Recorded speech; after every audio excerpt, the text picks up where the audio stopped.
This is the Parental Alienation Speaks podcast. I'm Cheryl Mefford. Research shows that both mothers and fathers alienate. The examples shared in this video are specific to our situation. In a previous video, I listed the 17 alienation tactics that are used in child custody.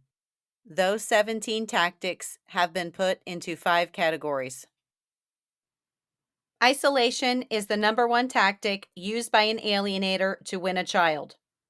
It accomplishes 2 things. First, it increases a child's psychological dependence upon the alienator. And second, it prevents the exposure to a competing reality.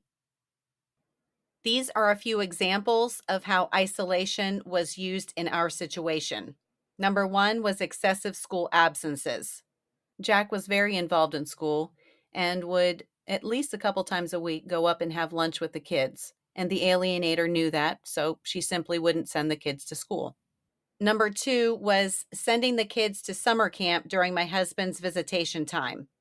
It wasn't that he was against summer camp. It was the fact that it was always scheduled during his summer visitation time, and he was never given the information of where they were attending. Number 3, keeping the other children home during a school event.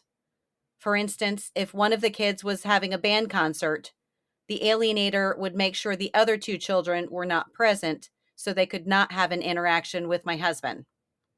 Number 4, excessive relocation.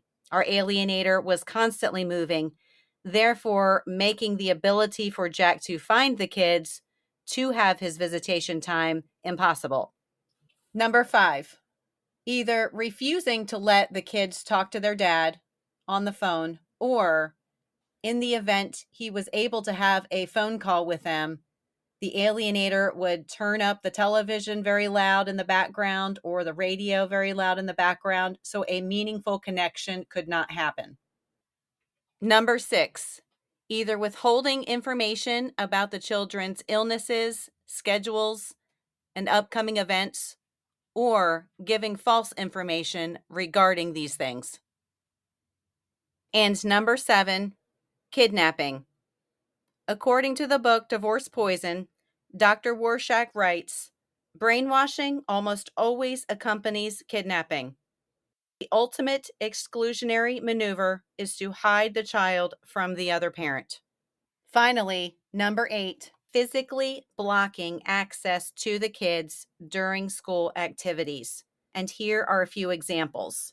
Number 1, one time we showed up to a band concert and saw Katie, the oldest daughter, on stage with a sling. After the presentation was over, my husband went up to her and tried to have a conversation. And all of a sudden, a wall of 6 people, including prior friends and relatives, created a human wall around Katie so that he could not speak to her.